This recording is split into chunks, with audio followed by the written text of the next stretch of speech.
a todos, queridos amigos y hermanos que siempre están pendientes de este canal para compartir la palabra de Dios a través de el estudio de la lección de la escuela sabática. Un abrazo fraterno para todos.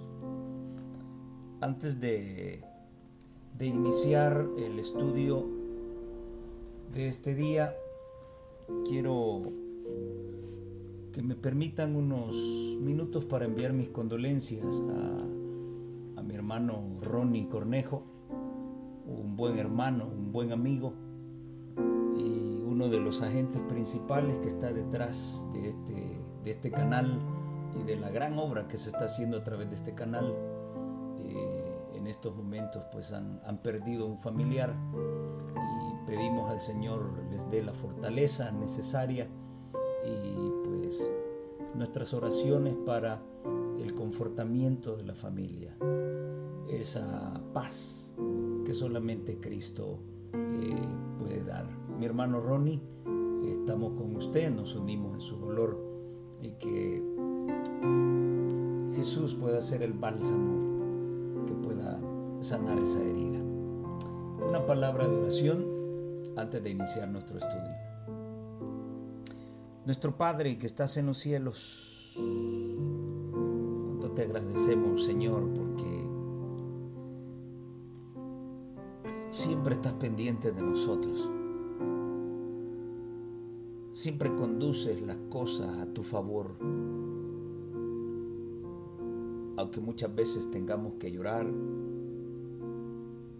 aunque muchas veces tengamos que sufrir, solamente nos queda la esperanza que si tú estás a nuestro lado, las cosas se aceptan con mucha mayor paz y tranquilidad. Ponemos en tus manos en este momento a la familia de nuestro hermano Ronnie. Le ponemos en tus manos a él, a su esposa, para que en este momento duro por el que tienen que pasar o por el que están pasando, Señor, que al beber esta copa no sea de acuerdo a su voluntad, sino a la tuya. Acompáñales, fortaléceles, abrázalos y pedimos, Señor, a tu Espíritu para que nos acompañe en el repaso de la lección de esta semana. En tus brazos poderosos nos colocamos, en los brazos que nos dan seguridad, que nos dan calor y ánimos para seguir en este mundo. Gracias por escucharnos. En el nombre de Jesús. Amén y amén. Muy bien, lección número 12. La lección número 12, muy interesante. Es un llamado. Esta lección es un llamado, así como lo expresa su título. El llamado a estar firmes. El texto clave, Efesios 6, 10 al 11. Por lo demás, hermanos míos, fortalezcanse en el Señor y en el poder de su fuerza.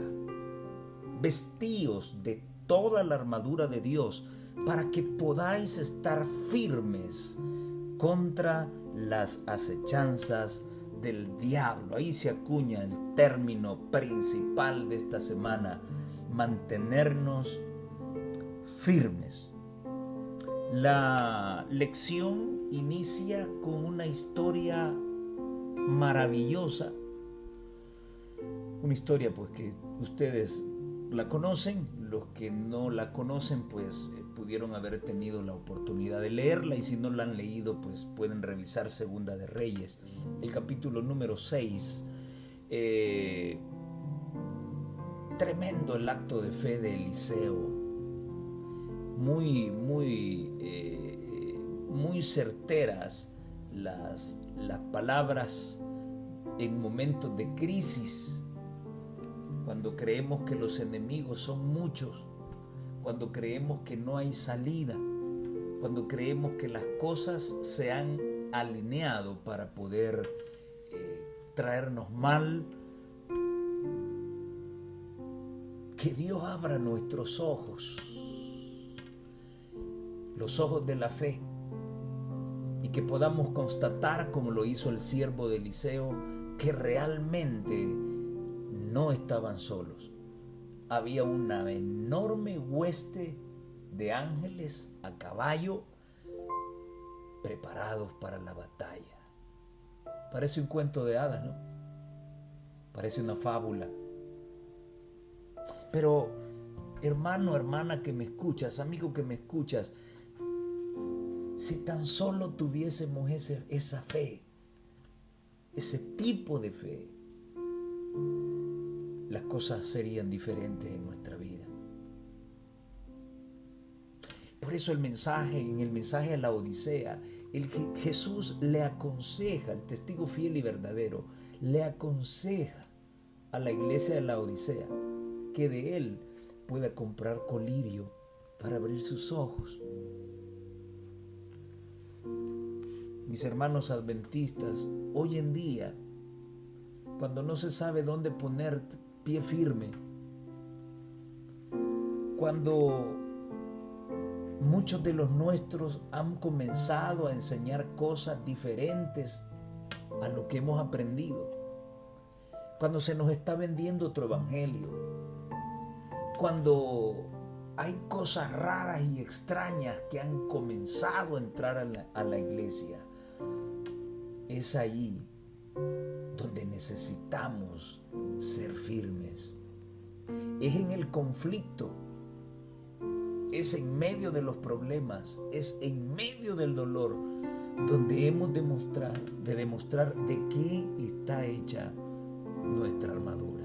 Qué tremenda lección para el siervo de Eliseo, que Dios abrió sus ojos y pudo convencerlo que realmente Eliseo tenía una fe firme. No estaban solos.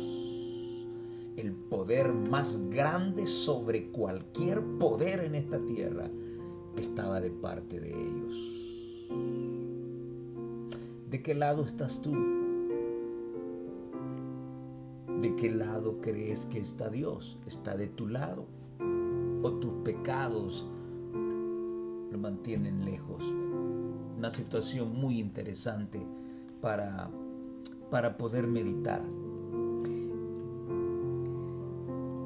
Para este tipo de situaciones, además de la fe, necesitamos que el poder de Dios esté sobre nosotros. Quiero compartir contigo lo que dice el comentario de la lección del día sábado, donde la sierva del Señor escribe en Profetas y Reyes, la página 194 y 95, y nos da la clave para que la iglesia more en el poder de Dios. Escucha estas palabras impresionantes. La iglesia de Cristo es el instrumento de Dios para proclamar la verdad. Él la ha dotado de poder para que realice una obra especial. Interesante esto. No es la misma obra que el mundo evangélico está realizando. Desde ese punto de vista, no hay razón por la cual los adventistas del séptimo día estemos participando en reuniones ecuménicas. Sí, está bien, hay que velar por la libertad religiosa, pero sin comprometer los principios. Él le ha dado poder para que realice una obra especial. Y si ella, o sea la iglesia, es leal a Dios y obedece sus mandamientos, allí está la clave.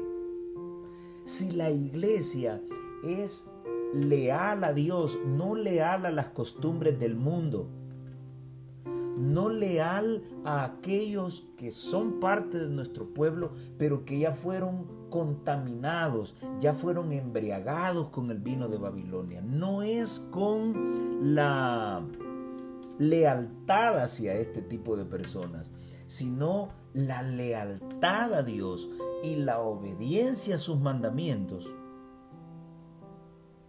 Morará en su seno la excelencia del poder de Dios. ¿Cuál es la clave para que more en la iglesia la excelencia del poder de Dios? Ser leal a Él y guardar sus mandamientos.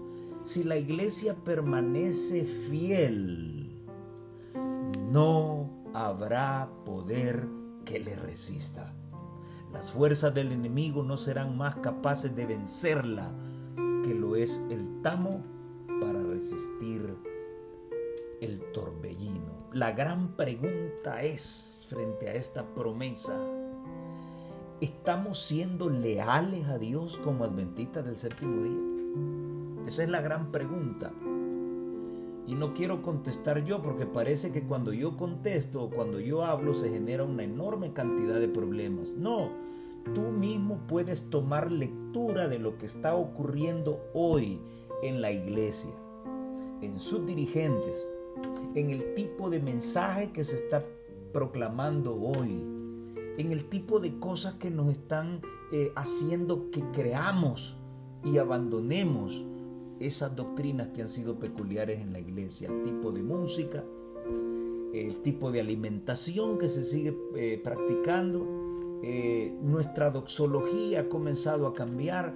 Tú puedes tener una lectura y tú puedes decir si estamos siendo fieles a Dios o no lo estamos. De igual manera, ella nos recomienda dos condiciones para disfrutar de ese amanecer glorioso que el Señor le ha dado la oportunidad de que goce a la iglesia. Dice, aguarda a la iglesia el amanecer de un día glorioso, con tal que ella esté dispuesta a vestirse del manto de la justicia de Cristo, número uno, y negarse a obedecer al mundo. Muy bien. Hay para la iglesia, está guardada para la iglesia un amanecer glorioso. Pero la iglesia tendrá el privilegio de ver ese amanecer glorioso si, número uno, esté dispuesta a vestirse del manto de justicia y no los ropajes de Babilonia. Y en segundo lugar, negarse a obedecer al mundo. ¿Cuáles son nuestras compañías? ¿Se toma en serio el espíritu de profecía para la formulación de libros? ¿Cuál es el tipo de música que está entrando a la iglesia? ¿Cuáles son las costumbres que están entrando en la iglesia? ¿Están apegadas a la palabra de Dios o están apegadas a la opinión de los hombres basados en las costumbres? Si no estamos dispuestos a vestirnos del manto de la justicia de Cristo, y si no estamos dispuestos a dejar de escuchar al mundo, entonces ese amanecer glorioso no será una realidad. No lo digo yo, lo dice ella, Profetas y Reyes, páginas 194 y 195. Ahora, la lección pivotea sobre una cita principal, Efesios 6 del 10 al 20. Allí está, ya vamos a hablar un poquito acerca de ella. Y comienza de una forma impresionante, hablando de fortalecernos en el poder de la fuerza del Señor. ¿Cuáles son los resultados de echar mano del poder de Dios? Vamos a ver cuál es la razón por la cual el apóstol está recomendándole eso a la iglesia en esta parte del capítulo 6 que me encanta tanto. Esa parte que habla de la armadura de Dios. Pero ya vamos a entrar en detalles con este asunto de la fuerza de Dios. Pero ¿cuál es el resultado de echar mano en la fuerza de Dios? Sigue diciendo Profetas y Reyes. Dios invita a sus fieles. ¿A quiénes? A los fieles. No, los fieles no son aquellos que reciben un nombre porque asisten a una iglesia. No. Son fieles por el término literal de la palabra. Fieles. Son leales. No tuercen la verdad ni a izquierda ni a derecha. Están de parte de la verdad aunque se desplomen los cielos. Esos son los fieles. Dios invita a sus fieles, a los que creen en Él. Mira la definición que ella da. ¿Quiénes son los fieles? Los que creen en Él. Pero no solamente son los que se persignan. No está hablando de eso. No está hablando del que dice sí tengo fe y no la tiene. Sí yo creo, no. Son aquellos que ciegamente se dan por Dios sin importar las consecuencias. Así como Abraham y así como una enorme cantidad de gente, grandes héroes de la Biblia. Dios invita a sus fieles, a los que creen en Él, a que hablen con valor a los que no creen ni tienen esperanza. Volveos al Señor, vosotros los prisioneros de esperanza. Buscad fuerza de Dios, del Dios viviente, manifestad una fe inquebrantable y humilde en su poder y en su buena voluntad para salvar. Cuando con fe echemos mano de su fuerza, Él cambiará asombrosamente la perspectiva más desesperada y desalentadora. Lo hará. ¿Para qué? Para gloria de su nombre. Si creemos en Dios, confiaremos plenamente que a pesar del momento corrupto en que la iglesia vive, a pesar de ello, habrá un despertar, un reavivamiento y la iglesia obtendrá la victoria. Sí, pero eso será posible si creemos en Dios. Me gusta esto. Si nos echamos mano de la fuerza de Dios, Él cambiará asombrosamente la perspectiva más desesperada y más desalentadora.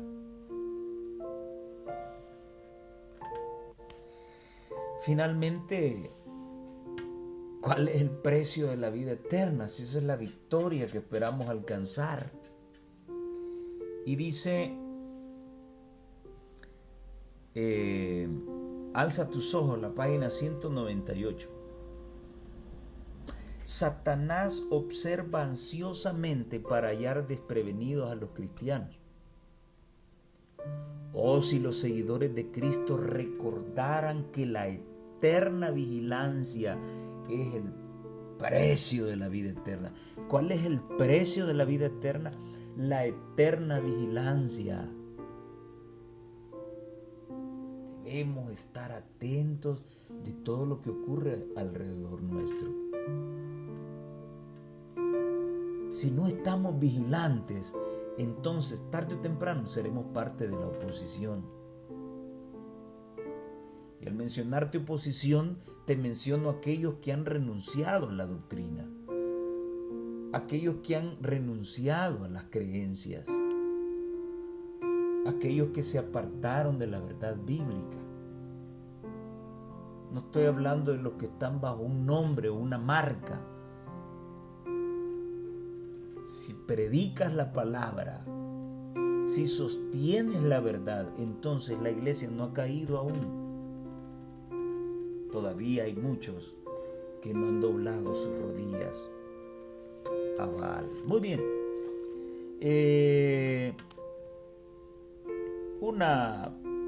Prácticamente esta semana es una introducción a esta cuestión de los versículos 10 al 20 de Efesios 6. porque no se entra en detalles específicos de la armadura de Dios, sino que algunas situaciones más generales. Por ejemplo, en el versículo 10 se nos hace la recomendación de fortalecernos en Cristo, en el Señor y en el poder de la fuerza del Señor, no la fuerza humana.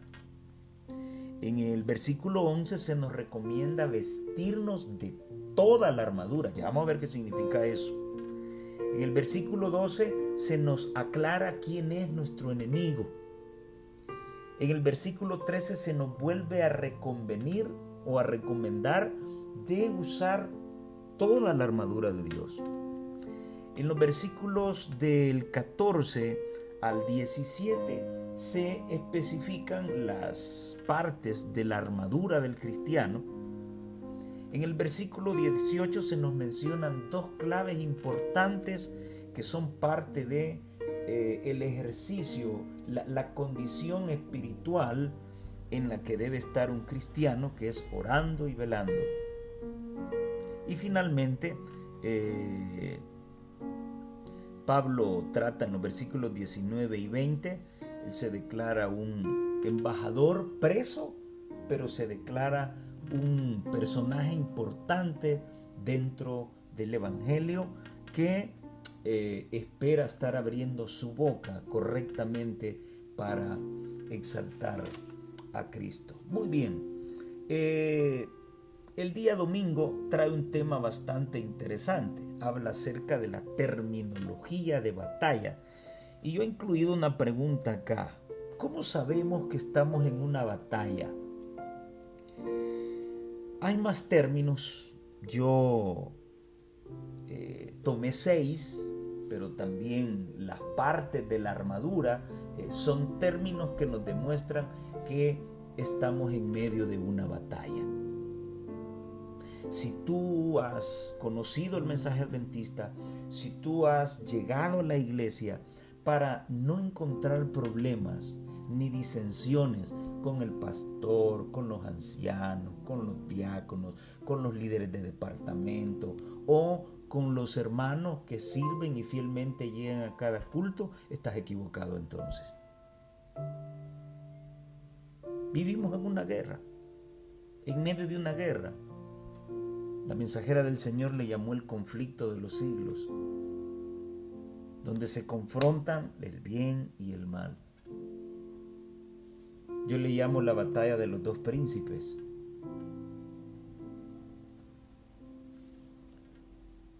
Tú y yo estamos en medio de esa batalla.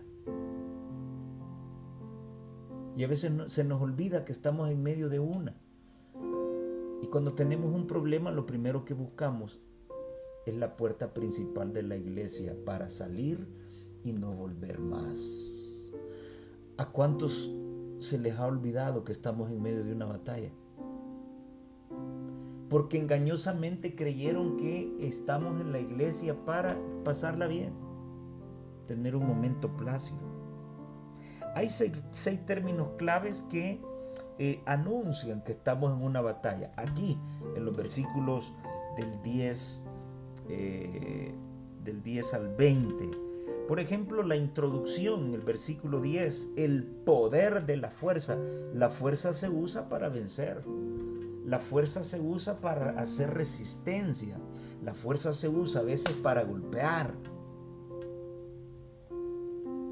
Ese término, el poder y la fuerza, ya nos están haciendo un preámbulo de que tú y yo estamos en medio de una batalla entre lo bueno y lo malo. En los versículos 11 y 13, el término armadura nos está haciendo una reseña de que estamos en una batalla. Y esto nos hace pensar en los soldados de la antigüedad. ¿A quién se le da una armadura? A un soldado. Y al término soldado nos pone a pensar de que somos parte de un ejército y un ejército está listo para salir a la batalla en cualquier momento. Ahora quiero compartir contigo una situación que no sé, en algún momento tú la vas a escuchar. Hace muchos años, estaba en una de las iglesias adventistas centrales. Las iglesias centrales son las más grandes en mi país, El Salvador. Me imagino que también en tu país. Estaba en una de esas iglesias y esa mañana había sido invitado un pastor de Guatemala para tener el sermón esa mañana. Y precisamente ese sermón hablaba acerca de Efesios 6 y hablaba acerca de los aspectos vinculados con la armadura de Dios. Y en medio de su predicación él dijo lo siguiente: tú puedes andar la armadura de Dios y puedes caer, pero si confías en el Señor podrás levantarte. Y bueno, salieron los amenes. Y yo me fui, cuando terminó el sermón, yo salí de la iglesia y me fui a casa pensando en eso. Tú puedes tener la armadura de Dios y puedes caer. ¿Y caer qué significa? Caer está vinculado con el pecado.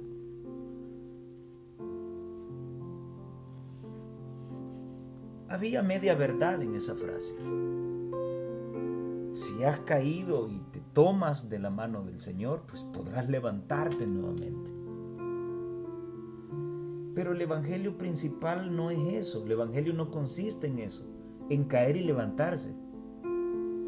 El evangelio consiste en llevar un estilo de vida santa.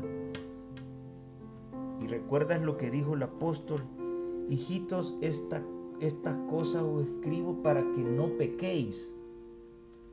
Esa es la primera opción que Dios tiene para ti y para mí: no pecar. Pero como somos débiles, no quiero decir es que somos humanos, no, porque en esta tierra hubieron humanos que nos enseñaron a no caer nunca.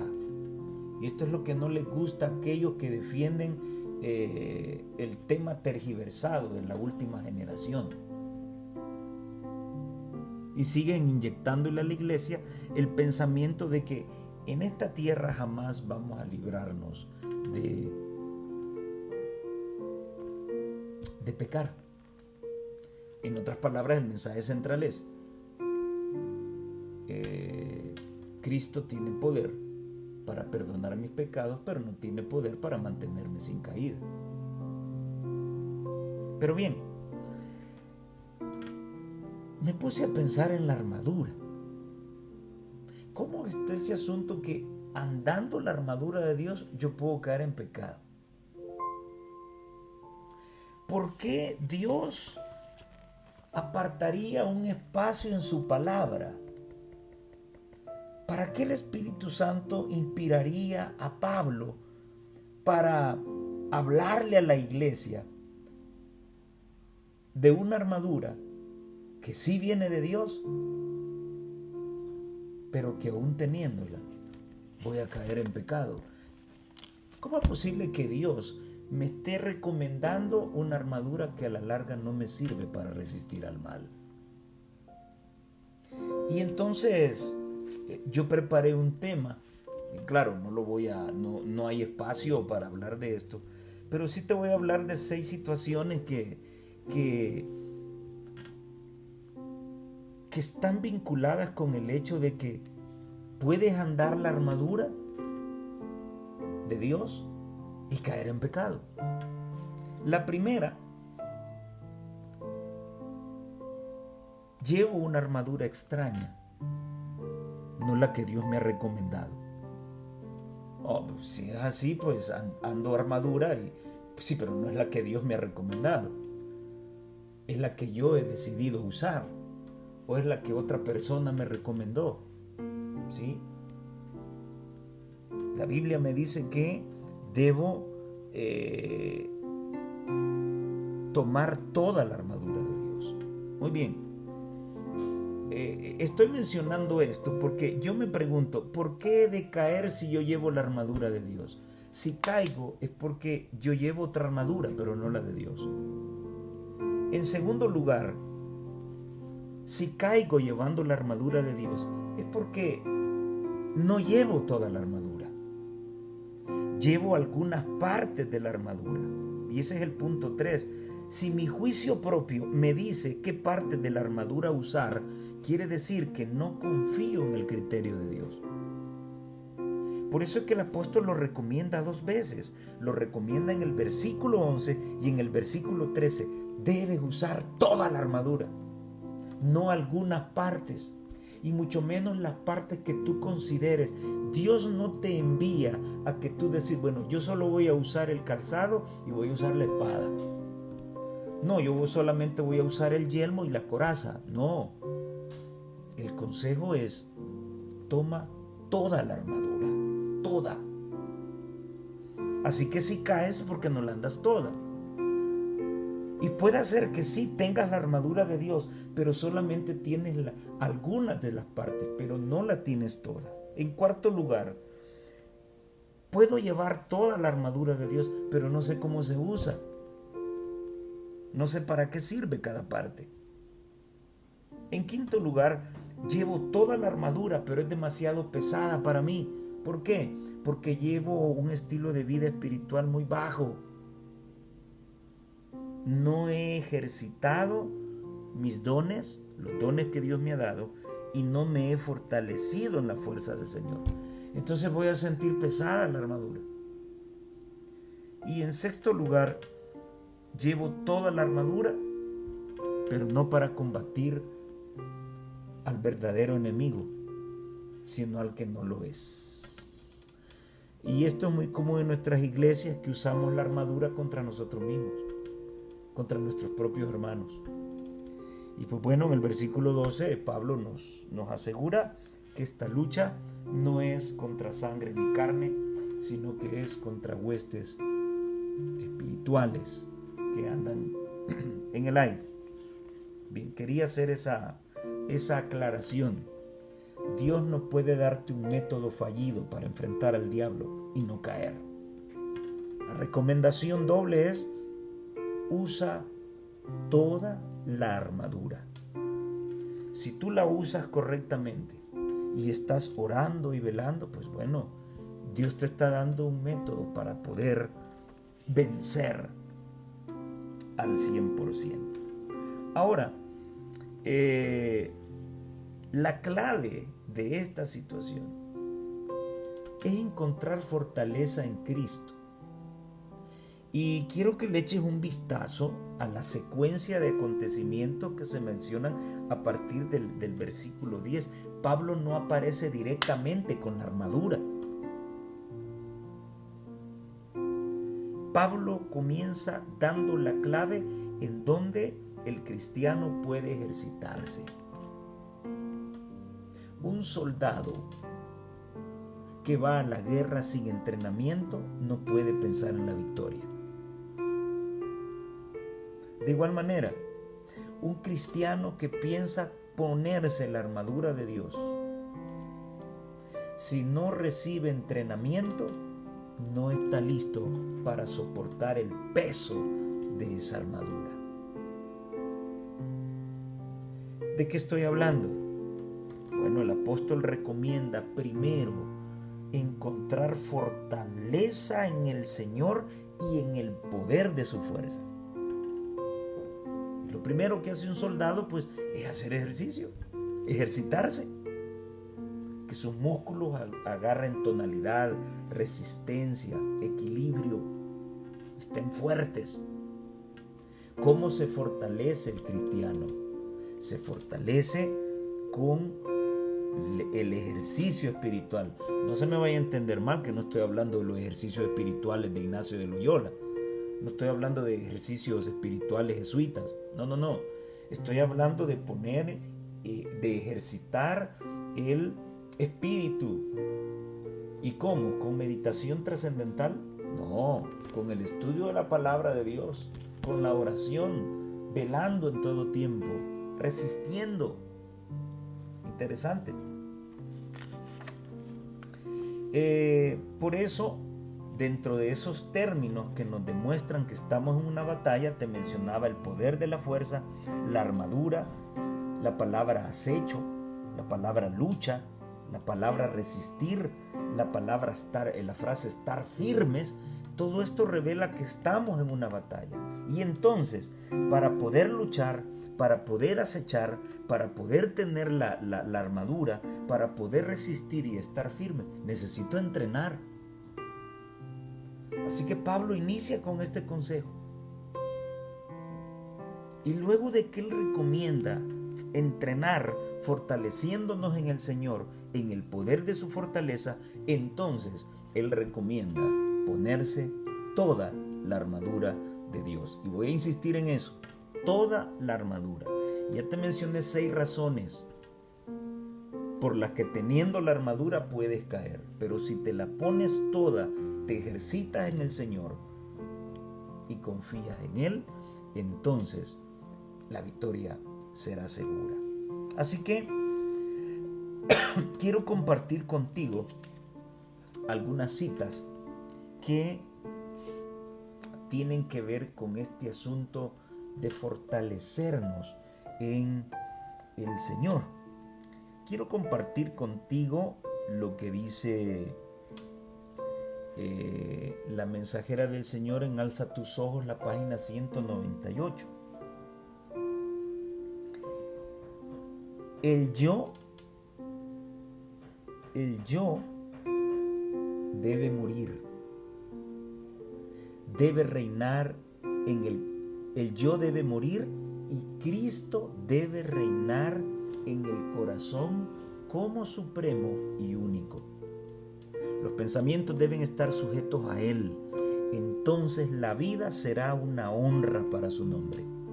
El alma recibirá poder de lo alto para resistir los engañosos ardides de Satanás. Debe morir el yo y debe reinar Cristo. Separados de Él no podemos hacer absolutamente nada. Muy bien. En los lugares celestiales, página 352. Tenemos necesidad de la verdad en todo punto. Y me llama la atención esta oración de la mensajera del Señor, porque precisamente es la primera parte de la armadura que Pablo recomienda al cristiano. Versículo 14, estad pues firmes, ceñidos vuestros lomos, ¿con qué? Con la verdad. Ceñidos con la verdad. Tenemos necesidad de la verdad en todo punto. Pero ¿cómo debe estar esa verdad? La necesitamos no adulterada con el error, ni contaminada por las máximas, costumbres y opiniones del mundo. Te lo voy a separar. No necesitamos una verdad adulterada con el error, una verdad contaminada por las máximas, una verdad contaminada con las costumbres del mundo, una verdad contaminada con las opiniones del mundo. No nos sirve, señores, que hablan de la cultura. La cultura expresa la costumbre de un pueblo. No necesitamos la verdad mezclada con todo eso. Necesitamos la verdad con todas sus inconveniencias. Te guste o no te guste. Hay muchos que no les gusta escuchar la verdad. Hay muchos que toman la verdad como una agresión. La verdad es la verdad. Si te impactó es porque algo que se dijo de la verdad está puntualizando tu pecado. Muchos que disfrutan escuchar la verdad significa que están de acuerdo con ella y están dispuestos a dejarse cambiar por ella. La aceptación de la verdad incluye siempre una cruz. has aceptado el mensaje adventista, pues también aceptaste una cruz, o sea, sufrimiento, disensiones, pleitos, calumnias, chambres y un montón de cosas que van a hacerte a ti o van a decir de ti. La aceptación de la verdad incluye siempre una cruz. Pero Jesús dio su vida en sacrificio por nosotros. No para llevar esa cruz por nosotros. No. Vino a enseñarnos cómo llevar esa cruz. Él llevó la de él. De igual manera yo debo llevar la mía, porque Él me enseñó a llevarla.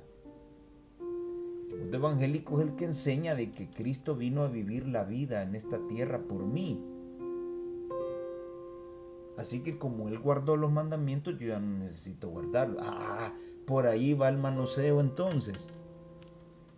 No, Cristo no vino a vivir la vida por nadie. Cristo vino a pagar una culpa que Él no merecía. Punto. Pero Él vino a enseñarnos a vivir de acuerdo a la ley de Dios. No vino a guardar la ley por nosotros. No. Vino a enseñarnos cómo se guarda. Vino a darnos ejemplos. ¿Para qué? Para que nosotros, sus alumnos, podamos hacerlo también. Clarito. Y no le rendiremos nuestros mejores afectos, nuestras más santas aspiraciones, nuestro servicio más pleno. Lugares Celestiales, página 356. Testimonios para la Iglesia, tomo 2, página 607. Los hijos de Dios son sabios cuando confían solo en la sabiduría que viene de arriba. ¿Cuándo eres sabio? ¿Cuándo eres sabio? Cuando tú confías solamente en la sabiduría que viene de arriba y cuando no tienen otra fuerza sino la que viene de Dios. Necesitamos separarnos de la amistad y el espíritu del mundo si deseamos estar unidos al Señor y permanecer en Él. A ver, quiero analizar este pedacito. Hoy en día se nos están metiendo espectáculos mundanos, se están metiendo en nuestros campamentos en algunas partes del mundo. Luces, humo, se ven algunos jóvenes que están ya danzando, bailando, como que estuviesen en un show mundano. Ok. Muchos confían más en la opinión de sus líderes. Muchos confían más en la forma en que sus líderes están torciendo la escritura. No estoy hablando de iglesia protestante, estoy hablando de la iglesia adventista. Y tal vez para que se me entienda voy a usar la palabra nuestros. Muchos muchachos están creyendo plenamente y ciegamente en nuestros dirigentes. Y si estos tuercen las escrituras y dicen que sí puedes bailar, que tú puedes adorar a Dios como tú quieras, que tú puedes comer lo que tú quieras, que tú puedes llevar mariachi, puedes usar rap, que tú puedes bailar, porque la Biblia no dice nada con respecto a eso. Claro, como eso nos encanta, estamos buscando que alguien quite la restricción para poder hacerlo. Ahora, yo te pregunto, si en algunos campos la dirigencia está actuando correctamente como algunos creen, ¿qué interpretación le das tú a esta parte? Necesitamos separarnos de la amistad y el espíritu del mundo. Cuando esos eventos que te acabo de mencionar, significa que estamos siendo amigos del mundo y que su espíritu ha entrado a nosotros. Aquí se nos pide que nos separemos de todo esto, aunque nuestros dirigentes, nuestros pastores lo vean correcto. La sierva de Dios dice, necesitamos separarnos de esa situación. La pregunta es, ¿a quién le vas a creer? Si te quieres enojar conmigo, enójate. A mí no Bueno, si Rubén Bullón dice de que a él le da igual los que no piensan como él, pues yo también tengo el mismo derecho. Si quieres enojarte, moléstate. A mí me da igual. El asunto es que no soy yo el que escribió eso.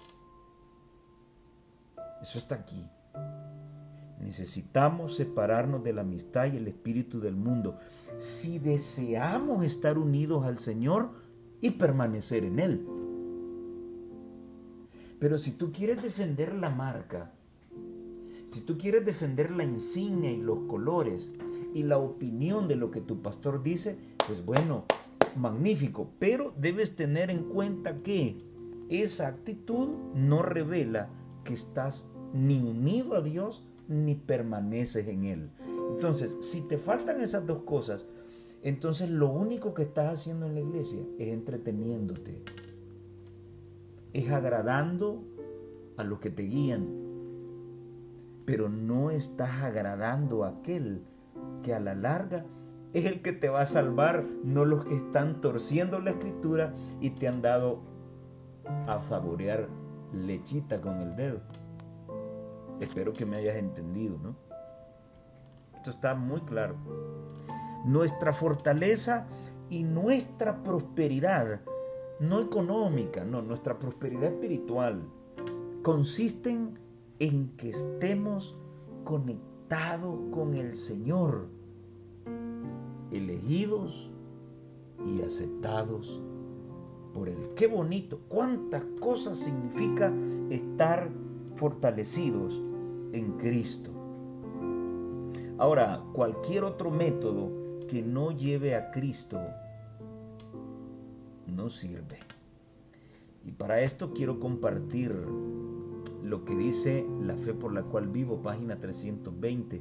El hombre no tiene en sí mismo poder para poner resistencia eficaz al mal.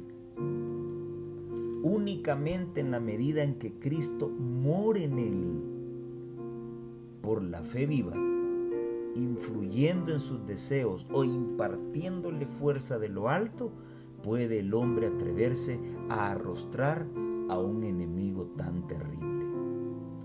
Todo otro medio de defensa, si Cristo no está defendiendo tu vida, cualquier otro método de defensa es completamente vano. No sirve. Y finalmente la sierva del Señor nos recomienda bajo ninguna circunstancia abandonar a Jesús. El Evangelismo, página 265. Manteneos fuertemente asidos del Señor Jesús y nunca os deshagáis de Él. Tened firmes convicciones en cuanto a lo que creéis. Que las verdades de la palabra de Dios os induzcan a consagrar el corazón, la mente, el alma y las fuerzas a hacer su voluntad, no la voluntad de aquellos que te están diciendo qué debes creer, qué debes hacer y cómo debes adorar. Esto está claro. Enójate conmigo también si quieres, pero yo no lo escribí, solo te lo estoy leyendo y no lo estoy adecuando a mi manera para golpearte. No, aquí está en los comentarios de la lección. Yo no he agrupado esto, yo no soy fideicomisario, solo lo estoy compartiendo contigo. Que las verdades de la palabra de Dios os induzcan a consagrar el corazón, la mente, el alma y las fuerzas a hacer su voluntad. Y si ya estamos bailando, ¿tú crees que estamos consagrando nuestro corazón, nuestra mente y nuestra alma a Dios? Yo creo que no. Mientras llevemos un espíritu hipócrita en nuestras iglesias, cuando hay hermanitas que no se pintan los sábados, pero en la semana andan bien pintaditas, andan bien sensuales. Y unas han sido tan descaradas, pues, como los mismos de siempre han rebajado las normas y no dicen nada por otros intereses. Hay muchas que hoy ya deliberadamente llegan con sus boquitas pintadas, pelitos pintados, y así están participando y todo está chévere, todo está bien siempre y cuando nadie diga nada. El problema es que alguien venga y diga algo. Ese es el problema. Una de las cosas que mucho me disgustan, y lo digo con amor cristiano, es que nos hagan creer que quienes iniciaron esta obra, las personas que iniciaron esta obra, estuvieron equivocadas. Simple y sencillamente porque no eran teólogos o no eran doctores en teología. Sí, señores, pero terminen por entender que ellos tenían algo que ustedes no tienen: el Espíritu de Dios. Entonces hoy se nos hace creer de que allá fueron muy legalistas. Y bueno, la historia de la humanidad me revela que a medida que los años pasan, las cosas se deforman y el humano se vuelve más tonto. Por si no me han entendido todavía.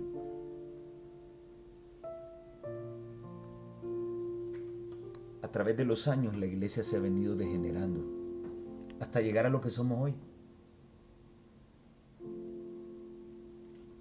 Sí, pero esa es la tendencia que el mundo siempre ha mostrado: degeneramiento, corrupción. La verdad poco a poco se vino corrompiendo.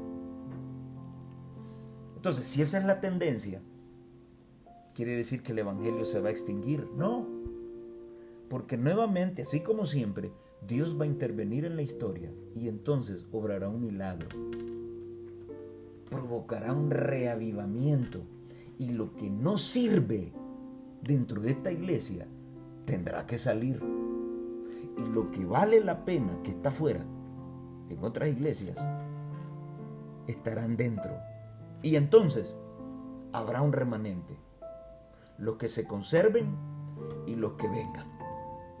Ese será el remanente que va a terminar esta obra. ¿Qué es eso?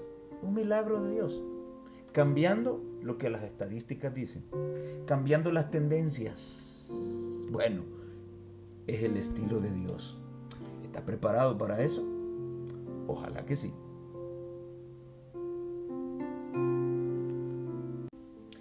Con respecto a la temática del día miércoles, de pie en el antiguo campo de batalla,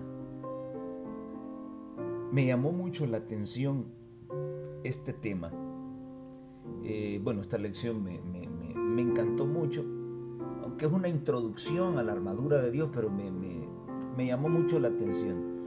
Ese campo antiguo de batalla, permanecer de pie. Y quiero unirlo con el término de estar firmes. Voy a comenzar con la expresión el antiguo campo de batalla. ¿Por qué antiguo? Y aquí quiero recordarte y quiero que me acompañes al libro de Apocalipsis, el capítulo 14. En medio de tanta apostasía, corrupción que está entrando en la iglesia, no sé si todavía se acuerdan que Apocalipsis 14 es el capítulo que habla del mensaje de los 3 ángeles. El mensaje del primer ángel dice de que ese evangelio eterno tendría que ser predicado a toda nación, tribu, lengua y pueblo. Y eso está en el versículo 6. Toda nación, tribu, lengua y pueblo. Y quiero llevarte atrás al capítulo 13 y quiero que veas lo que dice el versículo 7 del capítulo 13, hablando específicamente de el papado, o la primera bestia de Apocalipsis 13. La segunda bestia es en los Estados Unidos de Norteamérica. Bien, dice allí que se le permitió hacer guerra contra los santos, a esta primera bestia, contra los santos y vencerlos. Y también se le dio autoridad sobre toda tribu, pueblo, lengua y nación. Bien, el Señor nos rescató de una vida antigua. Bueno, cada quien sabe cuán negra fue su vida antigua. Precisamente el Señor nos rescata de un terreno que está siendo dominado por el papado. Y el asunto es, o el quid de la situación es, que hoy que soy cristiano y que conozco este precioso evangelio, este evangelio eterno debe ser predicado al mismo lugar de donde vengo. Y esta analogía es lo que me despertó esta frase: de pie en el antiguo campo de batalla. Ahora vamos con la firmeza. La mejor posición para pelear es de pie. Si caes al suelo, tienes una tremenda desventaja, a menos que seas muy hábil para poder ponerte de pie nuevamente. Pero la mejor posición para pelear, la mejor posición para enfrentar a un contrincante es de pie y estar firme. Quiero compartir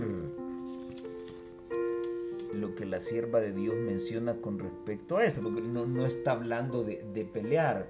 Estoy haciendo la analogía que la mejor manera de pelear es estar de pie, estar firme. Pero ¿qué significa eso en lenguaje cristiano? Ya sabes que nuestra lucha no es contra carne. Y ya vamos a hablar de eso. Mira lo que dice la mensajera de Dios. En cada siglo, desde la caída de Adán, la oposición de las agencias del mal ha hecho una guerra continua de las vidas de quienes desean ser leales y fieles a los mandamientos de Dios. Quienes deseen ser finalmente victoriosos, y yo creo que todos queremos la victoria, deben enfrentar y vencer a las fuerzas de Satanás. Para ti, si tú, que enseñas que esa generación sin pecado nunca va a existir en la tierra. No existe esa generación sin pecado que va a recibir a Cristo. Para ti que piensas así, o para ti que lo enseñas así, quiero que analices esto conmigo. Y vamos a ver si tú tienes la razón o la razón la tiene la sierva de Dios, no yo. Quienes deseen ser finalmente victoriosos en esta batalla entre el bien y el mal, en un terreno que tú ya conoces, porque fuiste sustraído de ahí. Ahora Dios te envía con el evangelio eterno a predicarlo allá. Si tú quieres la victoria, debes enfrentar y vencer a las fuerzas de Satanás. Te pregunto a ti, ¿se puede o no vencer el pecado? Vamos, contéstame. ¿Se puede o no vencer el pecado? Es que somos imperfectos. Bueno, ¿y no somos en Cristo nuevas criaturas? Si seguimos siendo imperfectos es porque nosotros hemos elegido esa situación. Sí, la perfección total que teníamos antes de la caída la hemos perdido, pero en Cristo somos más que vencedores.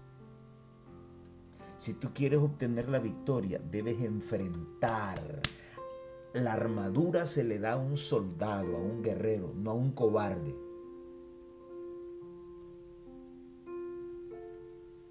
Y Pablo no está hablando de que tú estás escondido en Dios. No, no, no. Tú vas con la fuerza de Dios.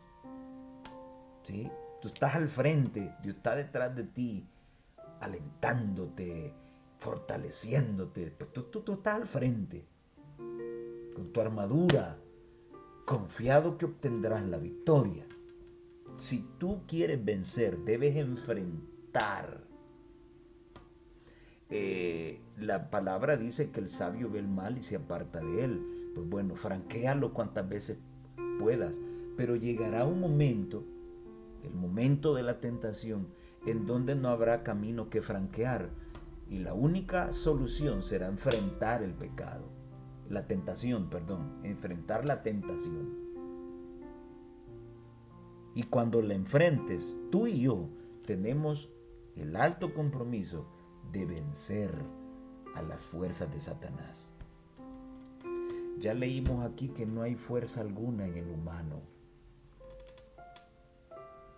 La fuerza solamente está en Dios. ¿Verdad que ahora cobra sentido lo que dice el versículo 10? Fortaleceos en el Señor y en el poder de su fuerza. Porque en Él está la fuerza, en Él está el poder. No está en mí, ni está en ti. Solo tómate de Cristo, solo confía en Cristo. Resiste. Resistid al mal y el diablo huirá de vosotros. ¿Por qué huye? Porque fue derrotado. Para siempre. No.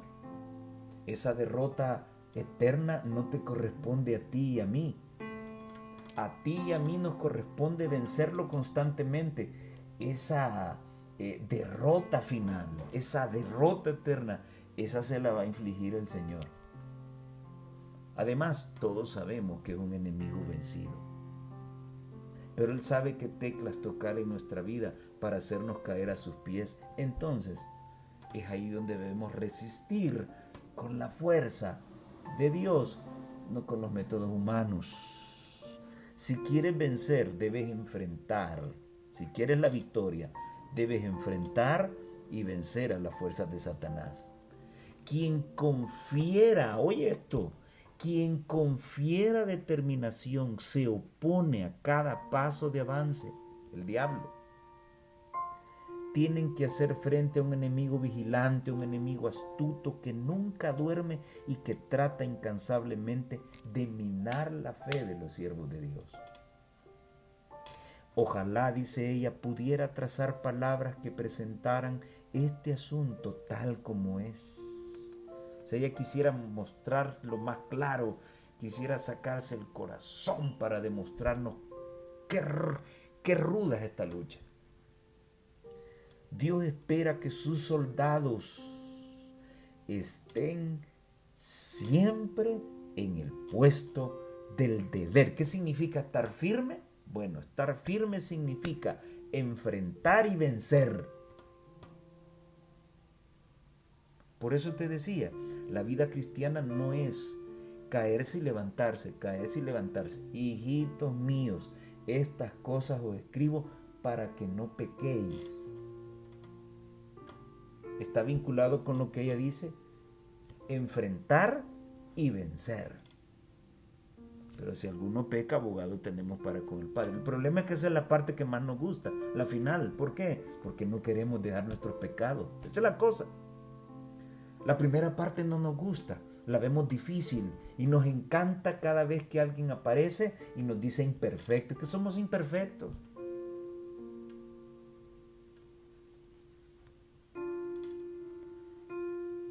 Pero esa parte tiene un gran valor.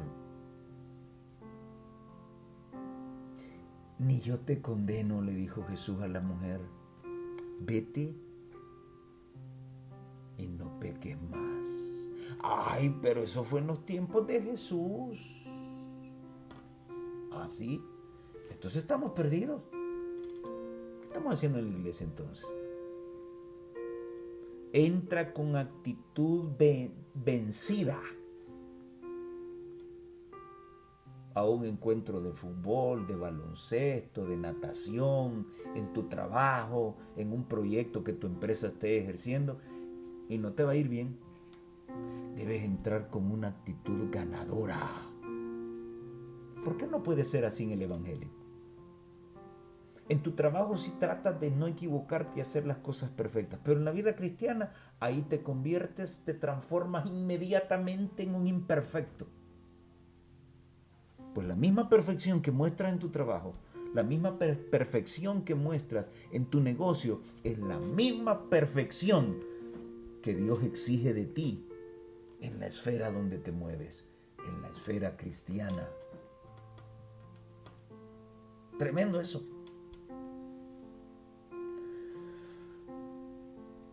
No han de rendirse, nunca han de rendirse ante la tentación. ¿Cómo? Nunca. ¿Y por qué nos rendimos? Es que somos imperfectos. No, nos rendimos porque somos cobardes. Nos rendimos porque no andamos toda la armadura de Dios. Nos rendimos porque no nos hemos ejercitado en la fortaleza del Señor.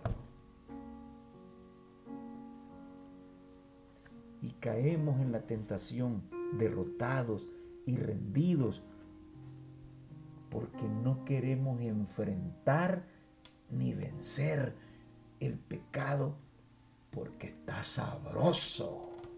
Ese es el problema. Nunca han de rendirse a la tentación, ante la tentación. Nunca han de ser injustos. No han de rendirse ni han de huir. ¿Quién es el que huye? ¿Quién es el que se rinde? Un cobarde. Y qué interesante es que la listita de personas que no entrarán al reino de los cielos en Apocalipsis 21, versículo 8, comienza precisamente con esos que se rinden o que huyen a enfrentar y vencer. ¿Y cómo les llama? Cobardes.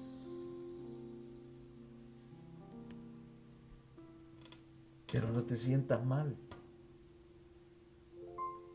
En Cristo somos más que vencedores. El problema es que no queremos seguir el consejo de Pablo.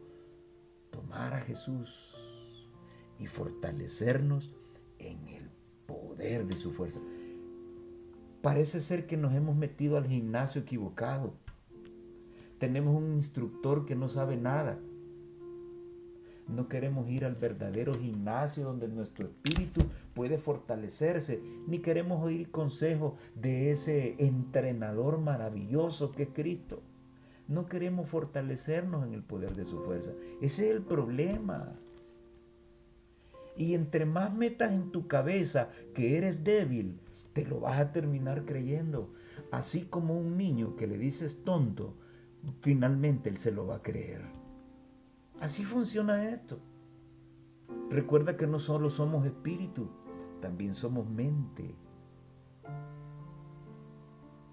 Y Satanás juega con nuestra mente. Tal vez algún día desarrollemos un tema vinculado con la mente y el cerebro. Con una firmeza, dice, no han de rendirse ni han de huir, confiando en la fuerza divina. Han de mantener su integridad. ¿Cuál es el método para vencer? Cristo. Lo fue antes, lo es ahora y lo seguirá siendo en el futuro. Debemos conservar nuestra integridad, y conservar nuestra integridad significa no caer en pecado. Con una firmeza que no cederá una pulgada, deben aferrarse bien a la palabra. Escrito está, gloria a Dios. Tremendo esto, tremendo. ¿Y dónde está eso, hermano? En Lugares Celestiales, página 262. Tú eres un águila, pero Satanás te está diciendo que tú eres un pollo y tú picoteas en su mano. Síguetelo creyendo y seguirás cayendo. Cristo te recuerda que eres un águila, fuiste creado para surcar los cielos. Solo esplende tus alas. ¿Recuerdas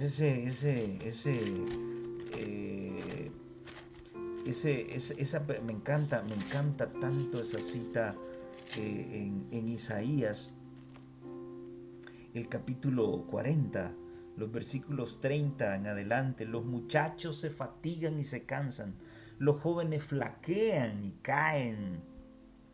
Pero los que esperan a Jehová, ahí va a aparecer la misma palabrita, tendrán nuevas fuerzas, levantarán alas como las águilas, correrán y no se cansarán, caminarán y no se fatigarán, serán tentados y no caerán. Eso se lo agregué yo, porque de eso está hablando. Caemos en pecado porque nosotros así lo hemos decidido. Intentémonos hacerlo, tomados de Cristo, y disfrutemos de la victoria. Y finalmente, la lucha contra los poderes del mal. Versículo 12 del capítulo 6 nos dice que esta lucha no es contra sangre ni carne. No es contra los dirigentes, no es contra los pastores, no es contra los ancianos, no es contra el diácono que te cae mal, no es contra la diaconisa que te ve mal. La lucha es con el espíritu maligno que está metido en el dirigente, con el espíritu maligno que está metido en el pastor, con el espíritu maligno que está metido en el anciano, en la diaconisa, en el director de conquistadores, en el hermano de la iglesia que está metido en mí. Con ese espíritu es la lucha. A ese espíritu es el que vas a agarrar a trompones. ¿Pero qué? ¿Con tu fuerza? No, con la fuerza de Cristo. Oración y ayuno y velando constantemente. Hasta el fin habrá un conflicto entre la iglesia de Dios y los que están bajo el dominio de los ángeles malos. ¿Hasta cuándo? Hasta el fin. Pero los fieles mensajeros de Dios han de seguir rápidamente adelante con su obra. Vestidos con la armadura celestial, han de avanzar intrépida y victoriosamente, sin cejar en su lucha hasta que toda alma que se halla a su alcance haya recibido el mensaje de verdad para este tiempo. Hechos de los Apóstoles 178-179. Te fuiste de la iglesia porque un par de chambrositos, sea quien sea,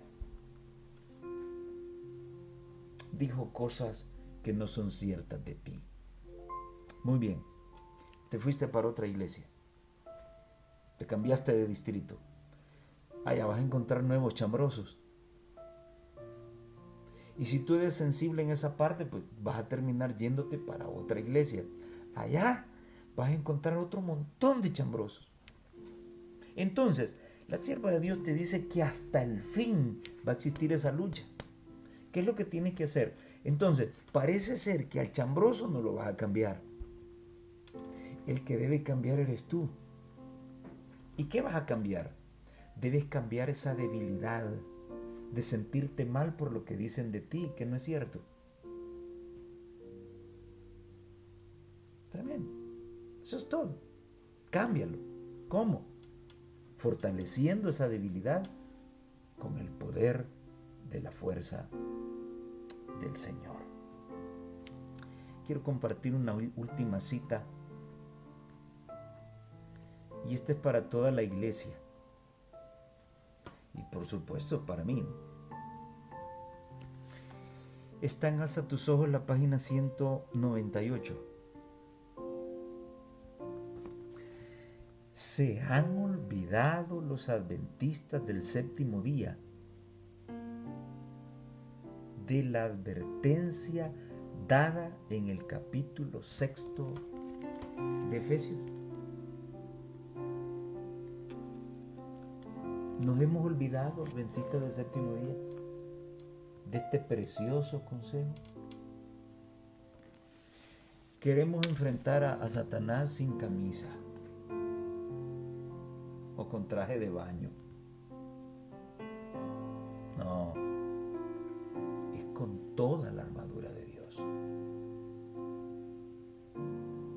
Y queremos ir y tomar esa armadura y emocionadamente ir y lanzarnos contra el enemigo sin habernos fortalecido antes en la fortaleza del Señor. Rotundo fracaso.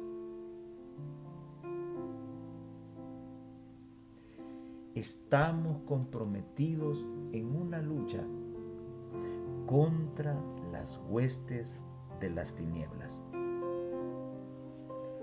A menos que sigamos de cerca a nuestro guía. ¿Quién es tu guía?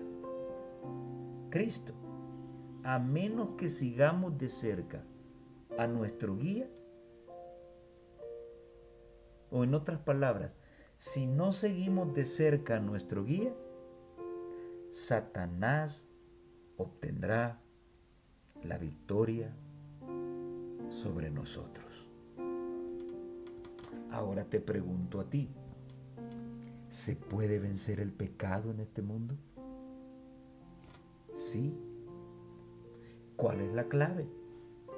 Seguir de cerca a nuestro amado guía, Cristo Jesús.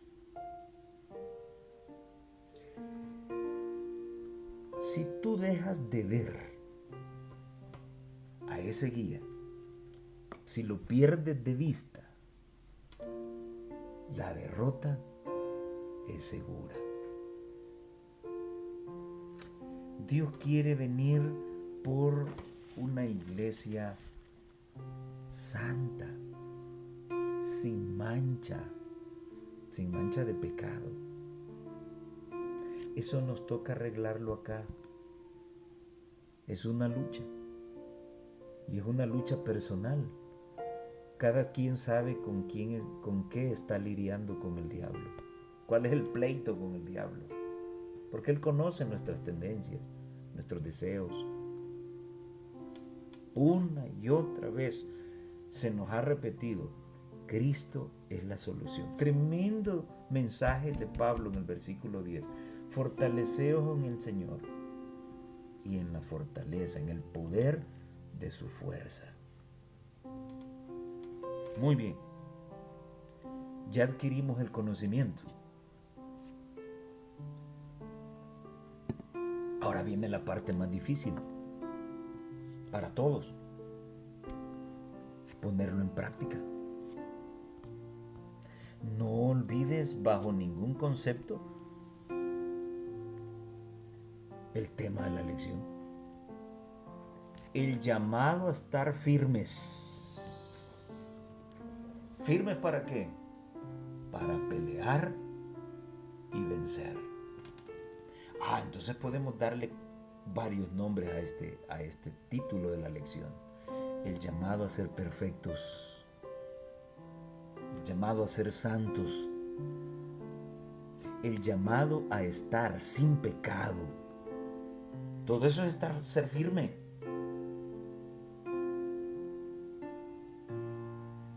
Si nos cuesta creerlo, repito, es porque no estamos dispuestos a dejar nuestros pecados. El tiempo se acaba y Dios está exhortando a su iglesia a través de esta lección.